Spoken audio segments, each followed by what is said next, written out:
Yeah, that's right. We are back in the back garden shed. Woo-hoo. This week, I've been having a lovely old time working on smoothing out my riding style.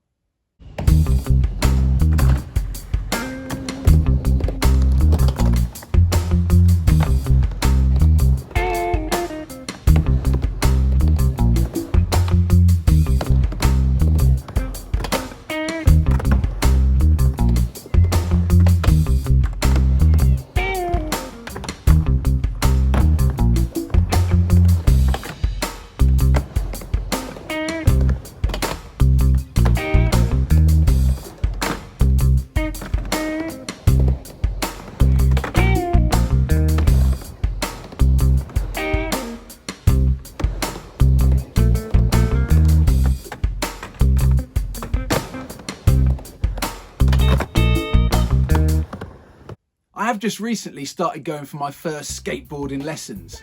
Now this is something I should have done ages ago. Greg at Boom Skate School is an experienced pro, an expert coach, and the Boom Skate School facilities are second to none. I've really enjoyed the opportunity to go back through some of my most basic mini ramp tricks and weed out any of the bad habits. One of the key concepts that Greg's introduced is the idea of being light-footed. I wasn't totally aware, but I'm sort of clomping around up there like Andre the Giant, bashing around, woo, making a right old noise and a bit of a kerfuffle. I've always been concerned with my riding style, and I've never been totally happy with the way I look whilst riding the board. So this idea of being light-footed introduces an economy of movement, and I got quite excited by the concept of economy of movement because I've used that when developing my guitar playing skills. So it was a case of going back to basics, starting with the rock to fakie to tail stall. My rock to fakie is fairly functional, but there are a few bad habits in there that I wasn't totally mindful of. Number one, as I come up over the coping, the front wheels can clip, and this can cause the board to get dislodged and generally makes for an untidy looking and untidy sounding rock to fakie. To remedy this, just used a little bit of a nudge of the front knee just to bring those front wheels over the top and get the board up onto the coping. Also tried not to stamp too hard down onto the board. Another bad habit of mine is standing too far up on the deck. This leads to an extended stall and also requires more energy to bring the board back in over the coping and introduces more of a chance for that to go wrong. So, coming up the ramp, manual the front wheels off, clear the coping, try and lap the board up more towards the back wheels. This puts the board up the transition more, thus when you come back in, allows more speed for less effort. And also, I had to get used to leaving my body inside the transition more. This feels more committed and requires a little bit more courage. But once I started getting the feel of coming up, clearing the front wheels, not rocking the board too far over by keeping my body inside the ramp, and then trying to bring the wheels back over the coping but not slam them down on the deck, led to more speed for less effort. Oh my gosh. I also started to notice that a byproduct of that better technique was an improved look in the style. Just being able to relax whilst doing the manoeuvre allowed the style to flow. Next up was a tail stall. Again, I felt my tail stall was functional, but I did have the bad habit of standing right up on top of the coping, back into the full drop-in position, and then coming back in, banging those front wheels down, clunking away. So the tail stall I started to work on was to bring the board up onto the coping gently, again, leave my body inside the transition as much as possible, and to bring the board up to about the horizontal line, maybe even a little bit below, ready to come back in. Also, for the re-entry, trying not to stamp the front wheels down was a goal of mine. With a little bit of practice, I started to get the feel of lapping the board out, not making too much noise on the way back in from a rock fakie, and also going into that tail stall, leaving the board horizontal and also not bouting the wheels back down on the transition to come back in. The next manoeuvre to work on was the axle stall. Again, my axle stalls are fairly functional, but not 100% consistent, and this has always bothered me. So this was an obvious one to try and refine the technique on. I found the key thing I needed to do was to not break at the waist and keep my weight inside the ramp that way, but instead commit to the axle stall by keeping my weight inside the ramp and my body straighter. I also needed to put more faith in that back wheel locking onto the coping, and also more faith on placing pressure on that back foot so the front foot was nice and light, and that allowed me then to come back in. After this axle stall practice, I decided to put that into my 50-50s.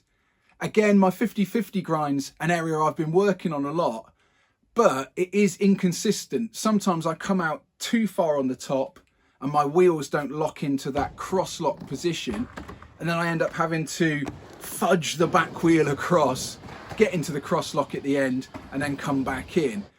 So the whole maneuver doesn't look as smooth as I would like it. Again, the big tweak here was to approach the ramp with good speed, but leave my body inside more than I thought I needed to. This required more commitment and more faith that that back foot would find its place on the coping. I found a benefit of leaving my body more inside the transition than I thought I needed to, was that cross lock of the axles happened automatically. I also needed to correct this braking at the waist that I often do on my 50-50 grinds, and to come off the grind with as much speed as I came onto it with. The other thing I needed to correct was just bringing that front foot up so the wheels didn't clip the coping as I did that little 45-degree kick turn off the coping to come back in. So following on from these practice sessions, I was getting pretty excited about the progress being made, and I thought it'd be fun to go right back to the very start, the first thing I ever learnt, the drop-in. I've never been happy with my drop-in. It's functional at best. Sort of come up onto the coping with my foot square on the tail, take an eternity to line it up on the coping, go through all my pre-flight checks, get that front foot just in the right spot on the front of the board, and then brake at the waist, lean forward to get my weight inside the ramp. This makes for a sort of straight-legged, crazy leg crane drop-in, which kills all the speed, and I just about get away without killing myself. This was an obvious area to address, and I got quite excited about finally being able to crack the drop-in. Number one was to place the toe on the tail with the foot facing forwards up the board. Second step was to put this straight out on the coping, and without hesitation, step the front foot into position on the board in one flowing movement. As I started to drop in, just twist that toe round into its riding position whilst going into the drop-in.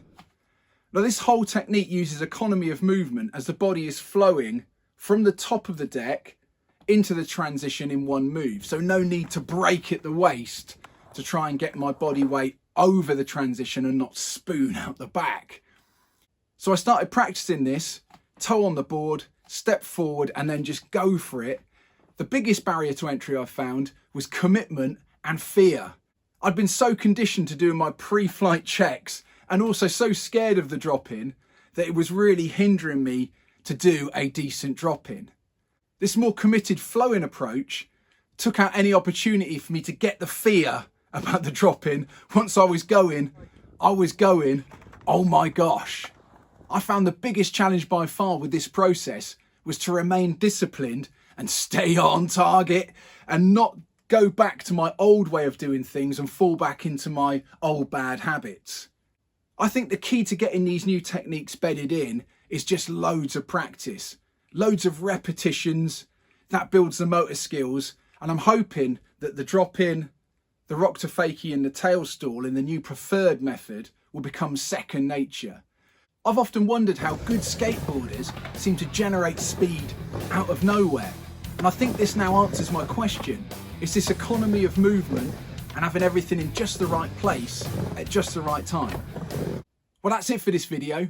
Many thanks to Greg Nowik for his expert instruction and coaching.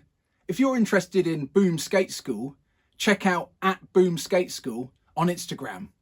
Also, if you want to keep up with my tomfoolery, you can follow me on Instagram @JohnBishopSkate.